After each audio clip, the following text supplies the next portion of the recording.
lives. When an entire people are destroyed or destroy themselves. The end of civilization. For us today, as we go about our daily lives, it's barely something we consider. We're so sure it couldn't happen to us. But for some civilizations, it already has.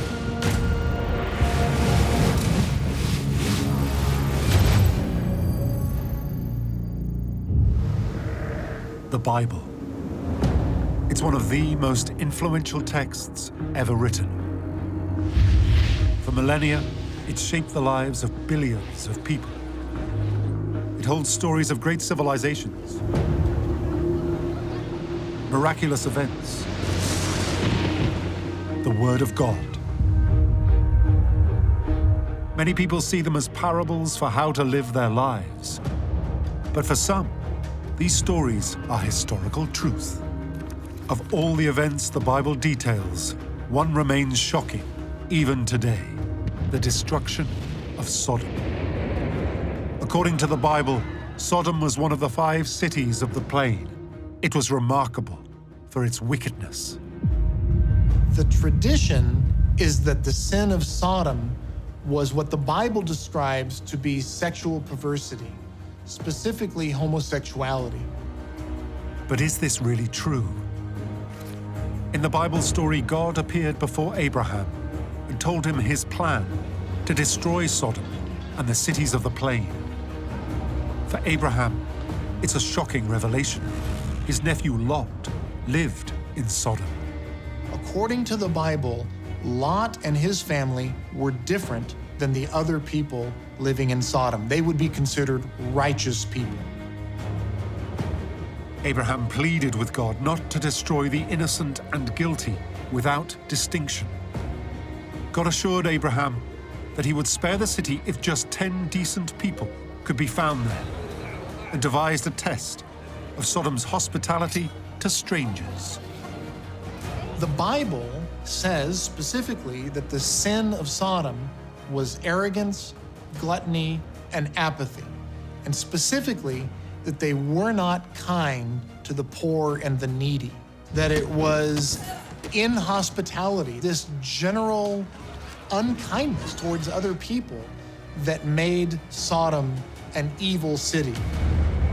God sends 2 angels disguised as travelers to meet with Lot, who takes them in and treats them well.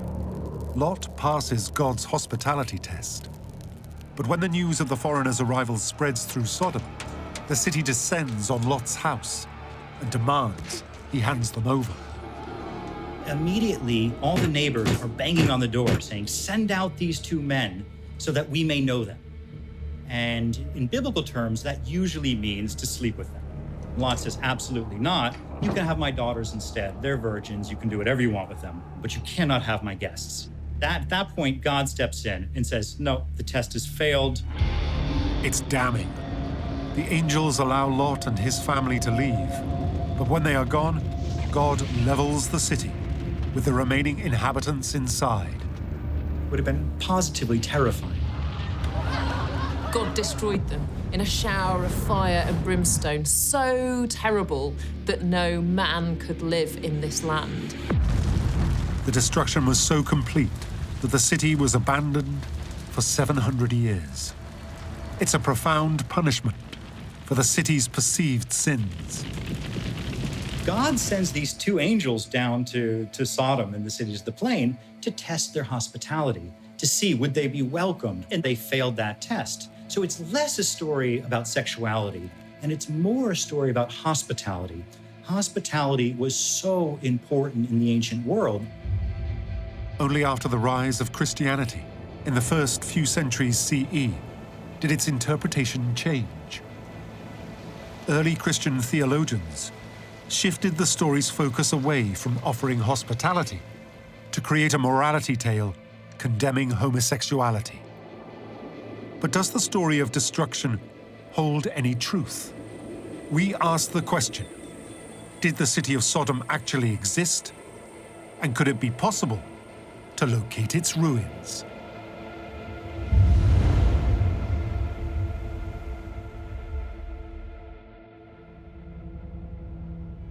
According to the ancient writings of the Bible, the Quran, and the Torah, Sodom was supposedly part of what's known as the 5 cities of the plain. They were situated in southern Canaan, a large region covering modern-day Jordan, Lebanon, Syria, and Israel. Of the 5 cities, Sodom was the largest, and thus the epicenter of the plain. For centuries, archaeologists have tried to locate it.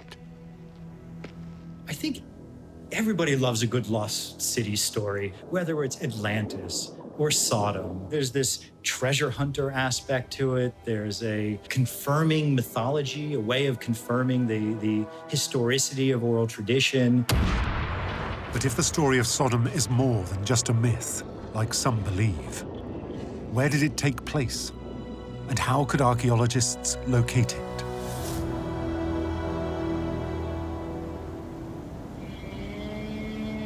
Renowned biblical archaeologists Dr. Thomas Schaab and Walter Rast carry out surveys of Bar-Bedrah. It is an ancient site southeast of the Dead Sea. Thomas Schaab and Walter Rast were actually very well-respected archaeologists and academics in the field, and both had a keen interest in biblical archaeology and historical geography. Schaab was actually a priest, and Walter Rast actually led many expeditions to the Dead Sea. As the two break ground, they discover 4 more sites nearby: Numaira, Safi, Haifa, and Kanazir. For Schaab and Rast, the number of sites could be a crucial indicator for whether Bar-Bedrah is Sodom. The Bible says that Sodom was one of 5 cities of the plain. And if 4 other cities were discovered near Bar-Bedrah, it increases the likelihood that Bar-Bedrah is the city of Sodom. The discovery of these 5 ancient sites in close proximity to each other is key. And through excavations at Bar-Bedrah, the archaeologists date the site to around 3,300 BCE. This is significant because some people think this is when the city of Sodom existed too. And during excavations, the team unearthed evidence that not only was Bar-Bedrah the largest of the 5 sites, but it was also once the location of a thriving community. There were fortification walls around the town. Archaeologists were able to identify people's houses, workshops. It would have been a place of some significance. For Schaab and Rast, it's looking more and more likely that Bar-Bedrah is Sodom. And when the archaeologists examine the site more closely, they make a crucial discovery. There is evidence of widespread destruction. The archaeologists discovered piles of collapsed mud bricks and also large piles of ash and charcoal, and the town walls had been destroyed by fire. At the second site, Numaira, Schaab and Rast make similar findings. But most astonishingly, archaeologists find the skeletons of several people. The bodies were buried under all of this burnt debris. So these were people who had died and been crushed while they were still either fresh corpses or while they were still alive. Some experts believe that Schaab and Rast's findings match the biblical description of the destruction of Sodom through fire and brimstone. There's one camp who think that Bar-Bedrah and Numaira are evidence of destruction from an earthquake and catastrophic fires, that we found our target. The claim that the southern site of Bar-Bedrah could be the former city of Sodom becomes known as the Southern Theory. But had biblical Sodom finally been uncovered? Over the years, new evidence has emerged which casts doubt on the theory. When excavations were carried out at the other 3 sites, Archaeologists found that there were no occupational structures. What they had found was a bunch of cemeteries. This is a place where people buried their dead. And radiocarbon dating of the two largest sites, Bab Edrar and Numeira, cast further doubt on the southern theory. These two cities were destroyed 2.5 centuries apart from one another. That's 250 years in between the destruction of Bab Edrar and Numeira. To match the biblical description, these sites should all have been destroyed at the same time. They don't fit the time. So, yeah, to me, it's 2 strikes and you're out. You don't need a 3rd strike. The southern theory just does not hold water. Did Sodom ever exist? If so, was it at all possible to find?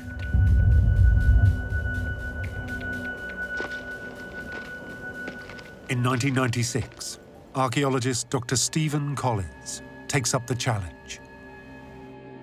Having grown up in a Christian household, he has long been fascinated with the relationship between the Bible and scientific evidence.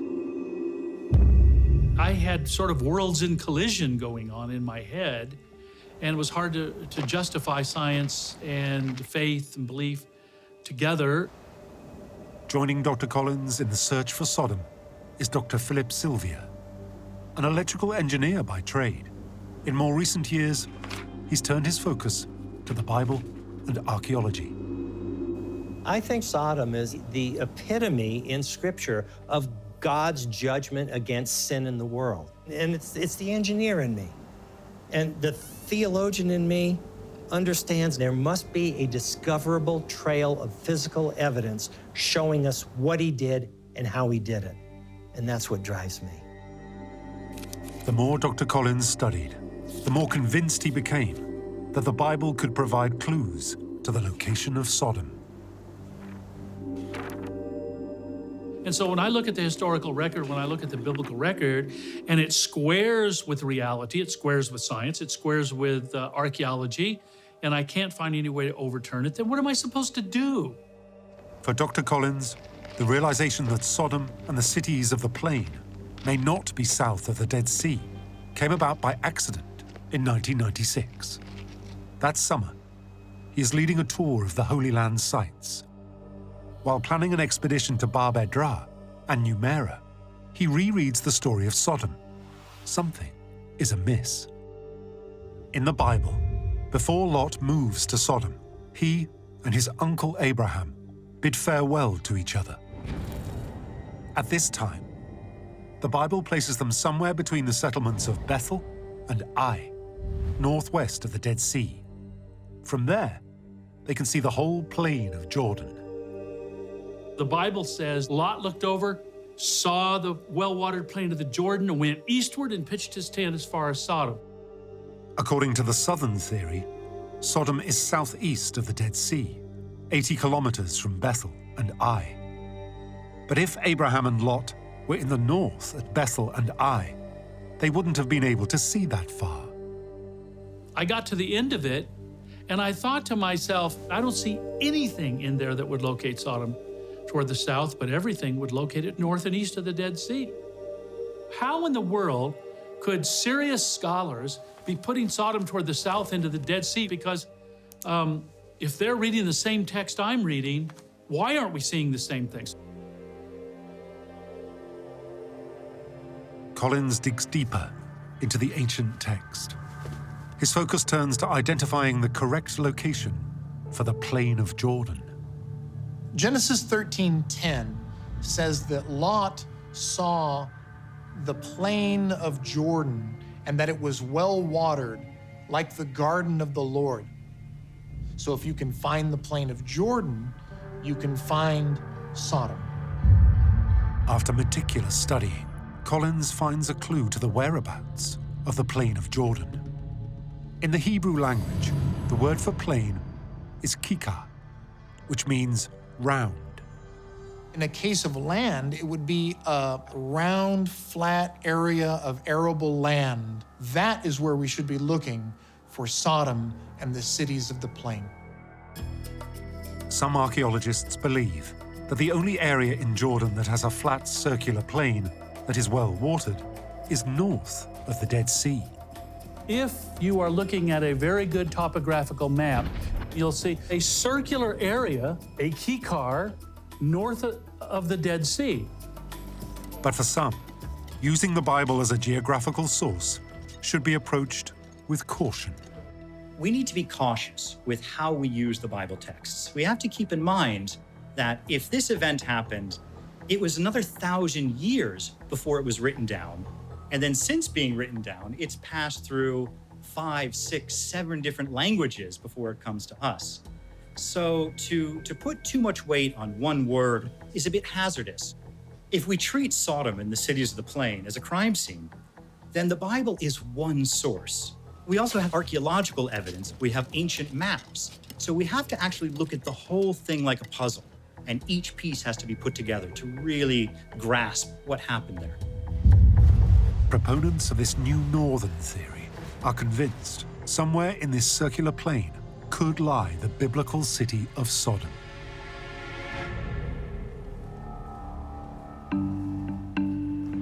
Further evidence may lie in the oldest surviving map of biblical sites, the Mardaba map. It dates from the 6th century CE and is located in the Byzantine Church of St. George in Mardaba, Jordan. Now, we have to understand that the Byzantine period was the biggest Holy Land tourist industry ever in history. And so this map was on the floor of this church for the singular purpose of showing people where to go. The map is incomplete, but crucially, it features a key name, Zoar. Along with Sodom, the Bible lists it as one of the 5 cities of the plain. Zoar is significant because it was the only city of the plain that wasn't destroyed. And it wasn't destroyed, according to the Bible, because it was the city to where Lot and his family escaped. The map doesn't feature Sodom, but it does feature something else north of the Dead Sea. Partially intact depictions of 2 cities. For Dr. Collins, they're key geographical markers. I have a sneaking suspicion that those 2 representations of cities on the north end of the Dead Sea are Sodom and Gomorrah. But if the missing piece of the map is Sodom, where exactly is it? In 2005, Collins and his colleagues head to Jordan in search of hard evidence. And that was a little bit scary at first because I couldn't find any map of archaeological sites done by anyone in America or Europe or Israel, and it really bothered me. I said, what am I going to find when I get over there? But then, at the American Center of Oriental Research, a breakthrough. As the team pore over maps and surveys, they come across a book, The Antiquities of the Jordan Rift Valley. In it is a map showing ancient sites in the Kikar region of Jordan, northeast of the Dead Sea. The team put boots on the ground and begin a process of elimination, hoping to identify the most likely site for Sodom. And what did we find? 14 major archaeological sites. Well, here was the problem. I was only looking for 4 or 5 sites. Now I had 14. Some seemed to be too small, too insignificant, or the wrong period, and so we eliminated them. After a week of surveying, only one candidate remained, Tal el-Hammam. It's situated 13 kilometers northeast of the Dead Sea. The Bible had told me that Sodom should be the biggest Bronze Age city on the northeast side of the Dead Sea. And guess what? It was just absolutely huge. How in the world had people not put this on their radar? Why was it not on any map? After almost a decade of research, Tal el-Hammam is Collins' prime suspect for Sodom. I was walking down on the top of Tal el-Hammam, and I grabbed a handful of that sand and sort of let it run down through my fingers. And I said, someday you're gonna tell me what you know. But to reveal the truth behind this ancient site, he needs to start digging.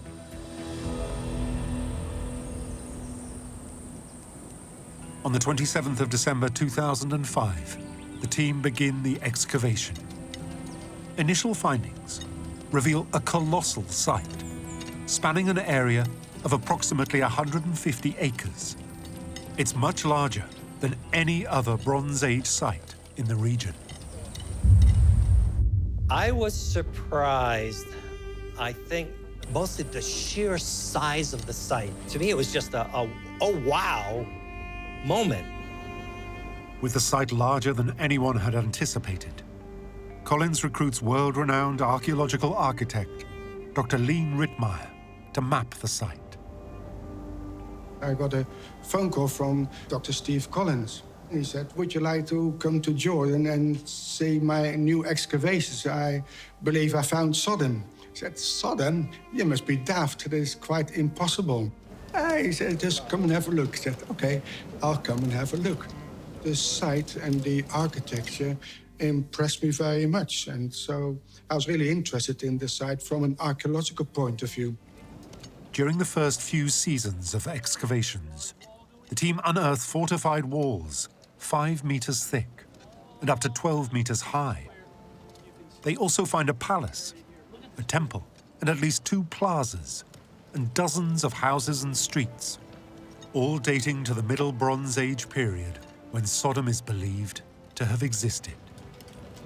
The Middle Bronze Age fortifications were stunning to me. We estimated the rampart system itself took somewhere between 40 and 60 million mud bricks to make.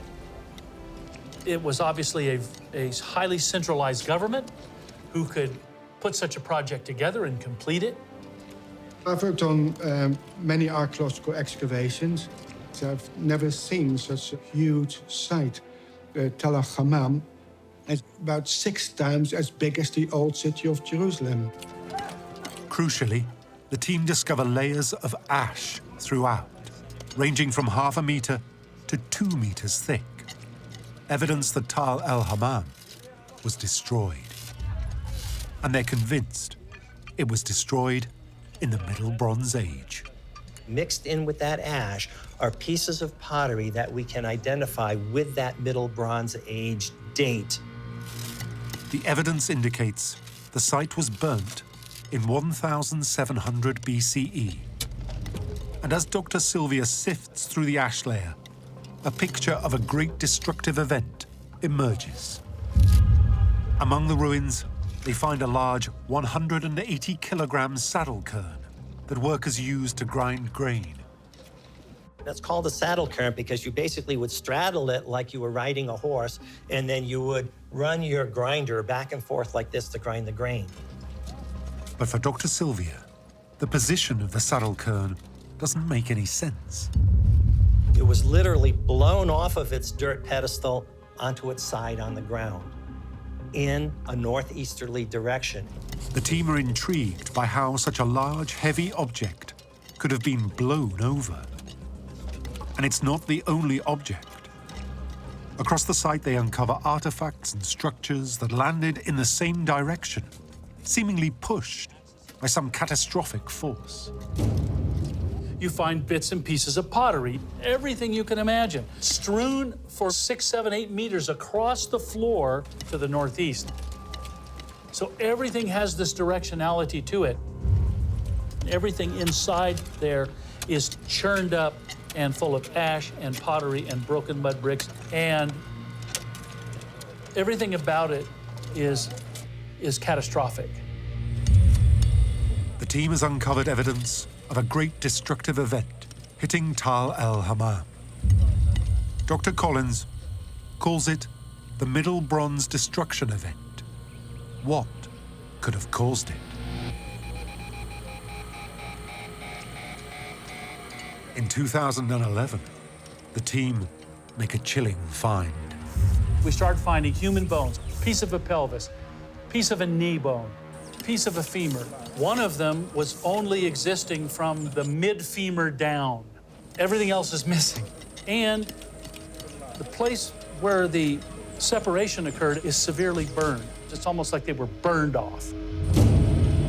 They appear to have been bodily slammed up against one of the very thick walls and then fell to the ground and were covered in ash and in material there. These were not lovingly placed burials.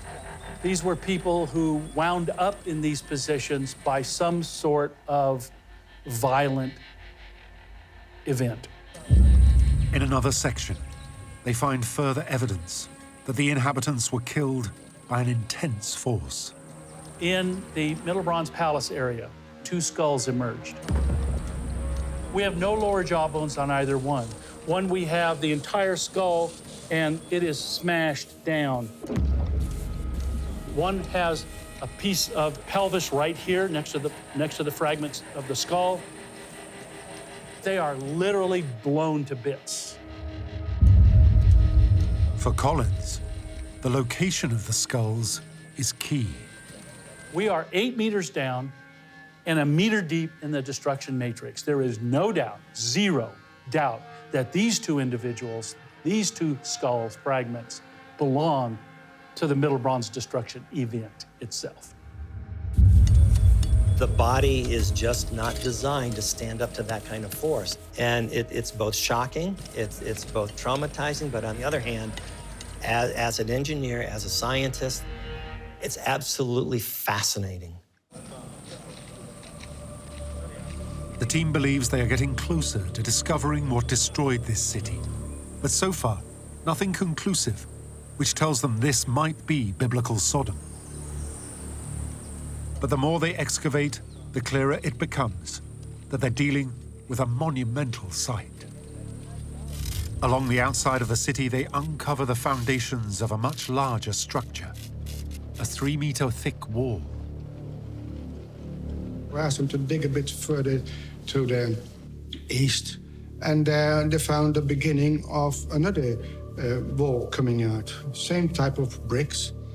And as the other one was 3 meters wide, I kind of paced it out. But then it clicked to me, we got here a massive tower extending out from the city wall. Dr. Rittmeyer and the team have just come across the ruins of a colossal gateway complex, 21 meters wide and 14 meters high, with towers on either side and up to 6 chambers.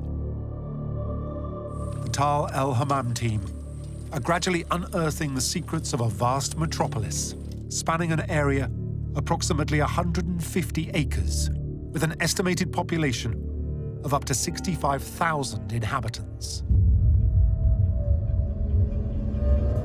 It had all the features of a major city center. I mean, with its palaces, its temples, its residential areas, its streets, its massive fortifications, its satellite towns, its massive agricultural areas that it could take advantage of. It had everything to make it great. And this is what the Bible describes, and this is what the archaeology confirms. It fits the geographical clues in terms of location. It fits the time frame in terms of its occupation history. To me, I don't see what other conclusion you can come to. But if they want to convince the wider community that Tal el-Hammam is biblical Sodom, then their work is far from over. I have to say, the site is really interesting. It's the interpretation of the site that I find problematic. So much more work needs to be done before we can understand the site in context and its importance, but also what destroyed it. Whether or not Tal el-Hammam is Sodom remains to be seen. But what's clear from the team's findings is there once existed a large and thriving civilization in this area. In Tal el-Hammam, we got a very definite layout of the city. There you got a lower city and upper city. The lower city were the common people, near the upper city, which had its own separate defense system. It was a totally secluded area used by the king to have his palace and his royal officials.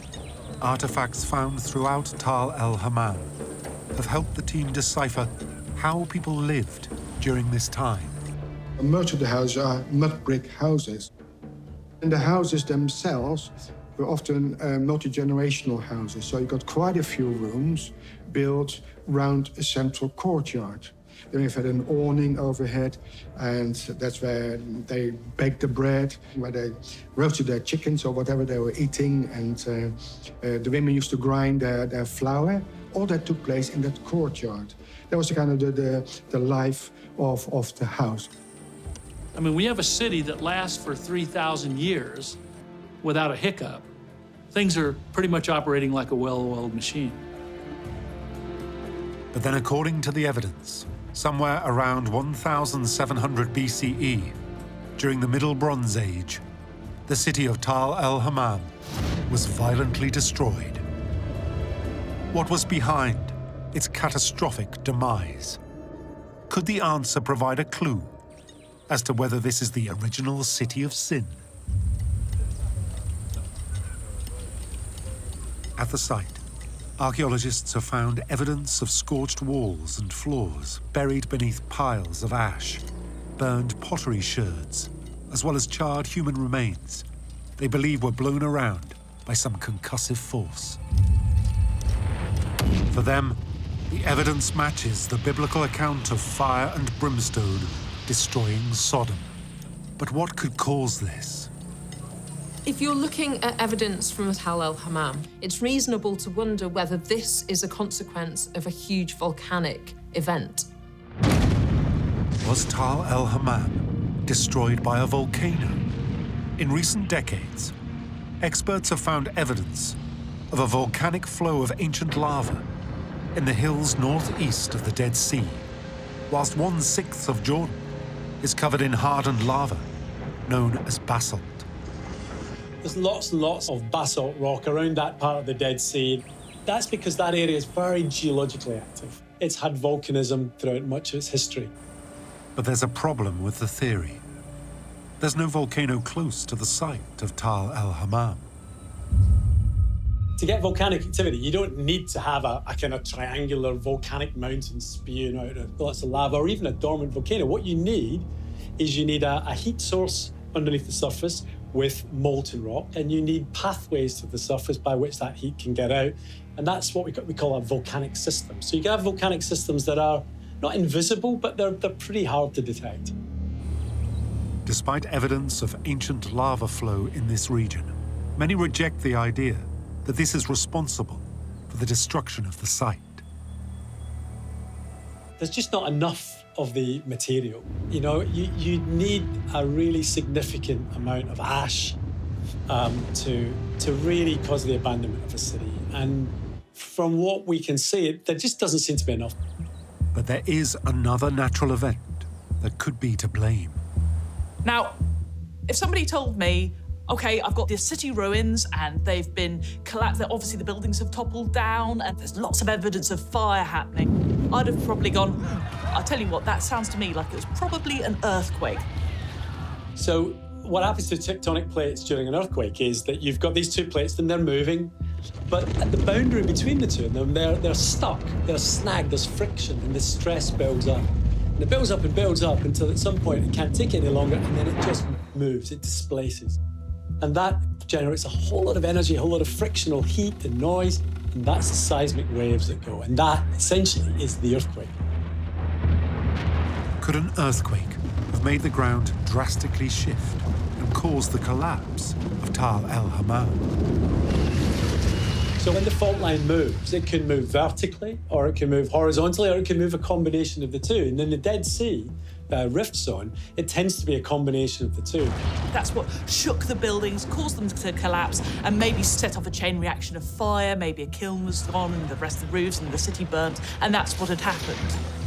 But for the Tal el-Hammam team, the evidence they found at the site suggests an earthquake can't be to blame. When you get an earthquake, the ground moves back and forth. We are in a north-south strike-slip zone in the region around Tal el-Hammam.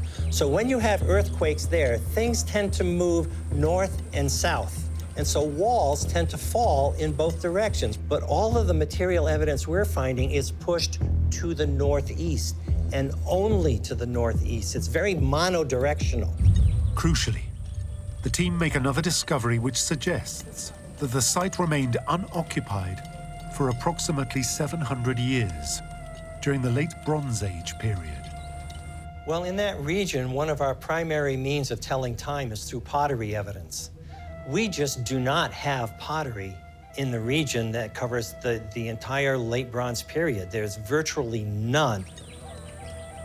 And the second thing that you would look for is there any architecture? Now, there was a brief single building that we believe was a toll house or a way station during that period that lasted maybe a decade or two. So between the pottery, between the architecture, nobody was home. They just migrated through. The team have uncovered evidence of a thriving Middle Bronze Age city, destroyed by a violent event, followed by a 700-year period where the site remained largely abandoned. For them, the location of Tal el-Hammam and its scale indicates it could be Sodom. But they're no closer to explaining the cause for its catastrophic demise.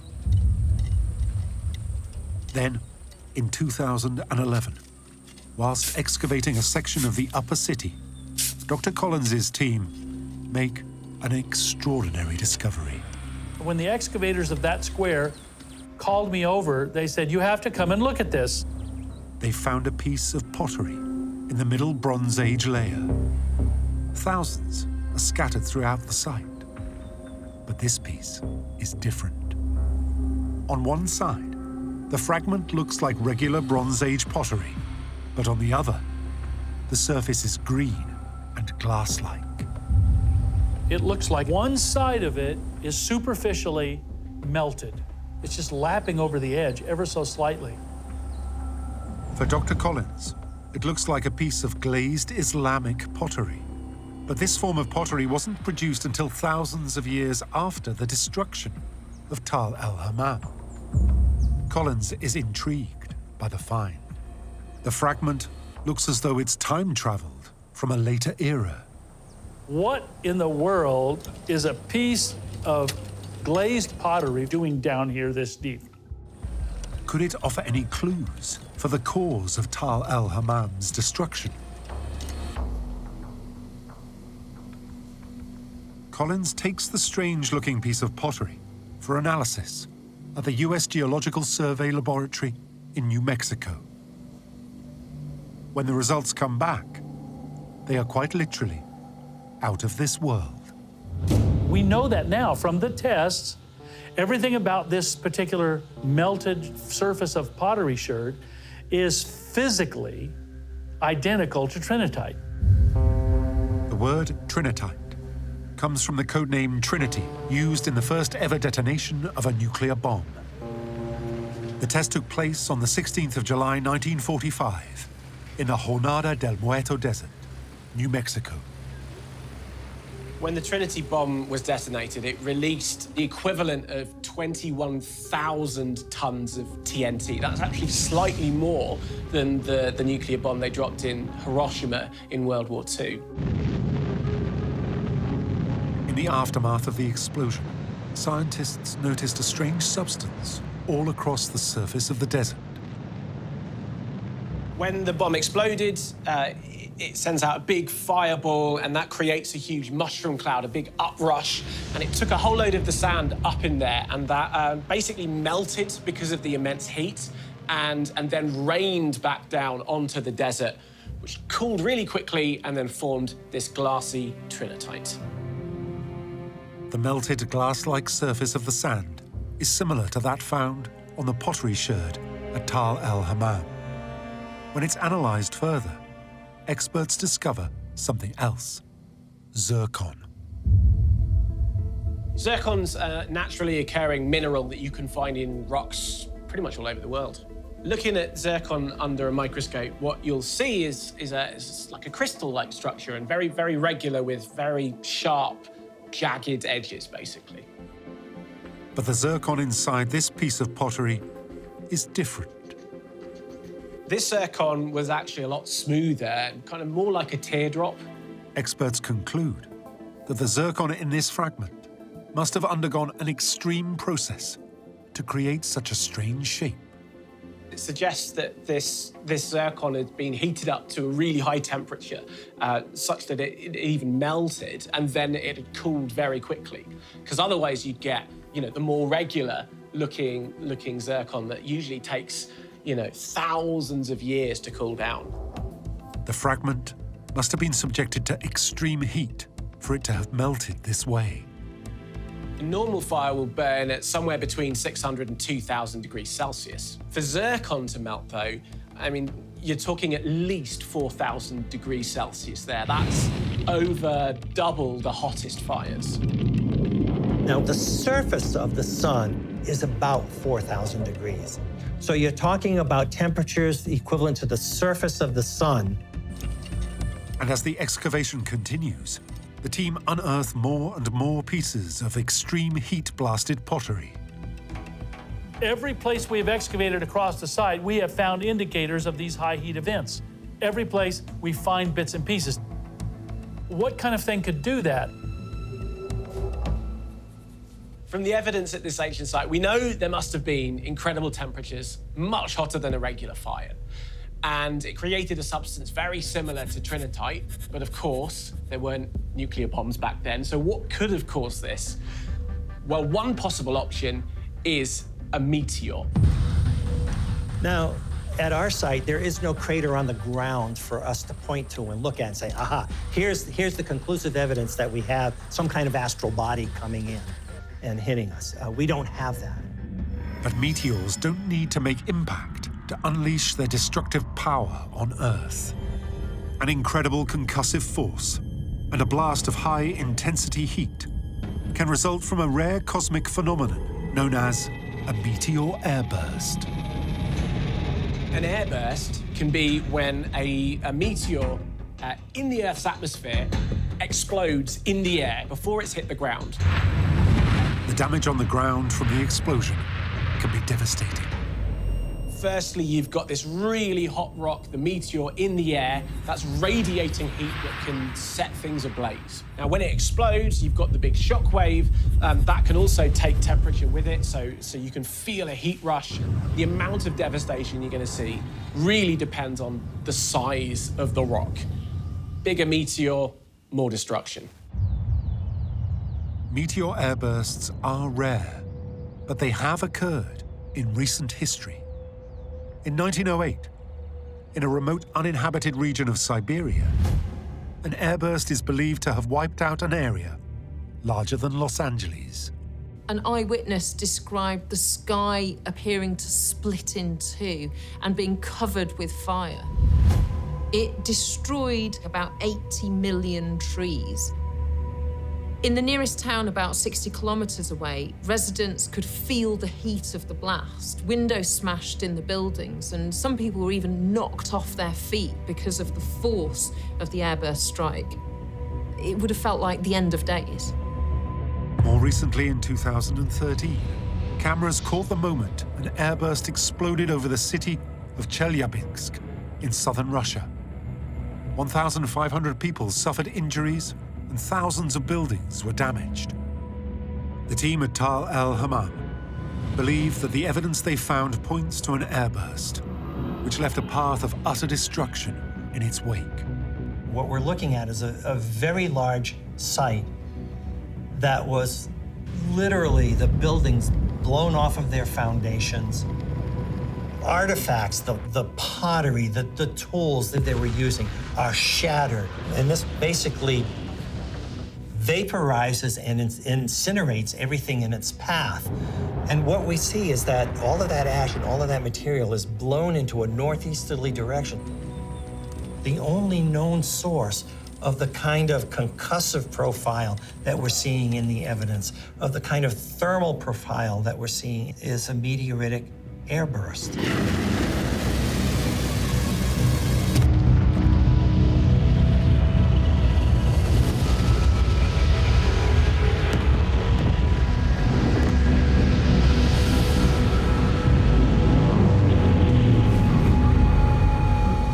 As for the 700-year gap in habitation at el-Hammam, Dr. Sylvia believes this is a direct result of the airburst as it explodes over the Dead Sea, just 13 kilometers away.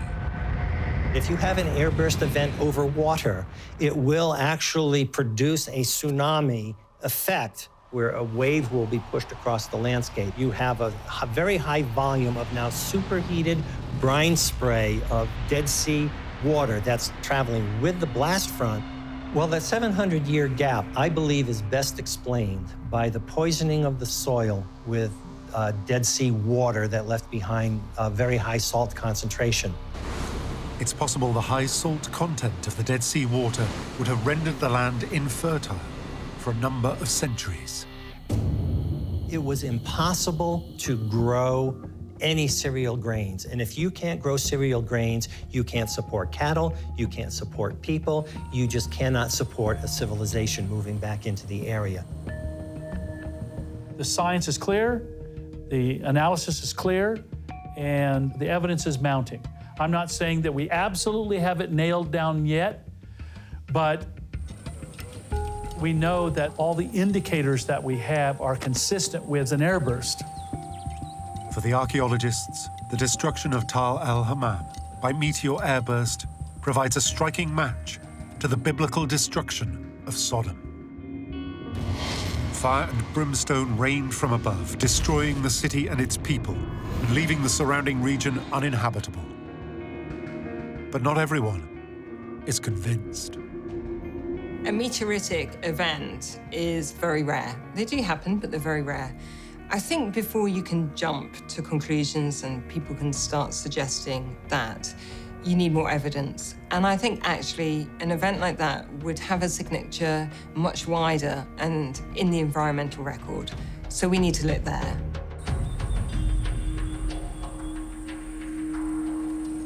Since 2005, Dr. Collins and his team have excavated at Tal el-Hammam.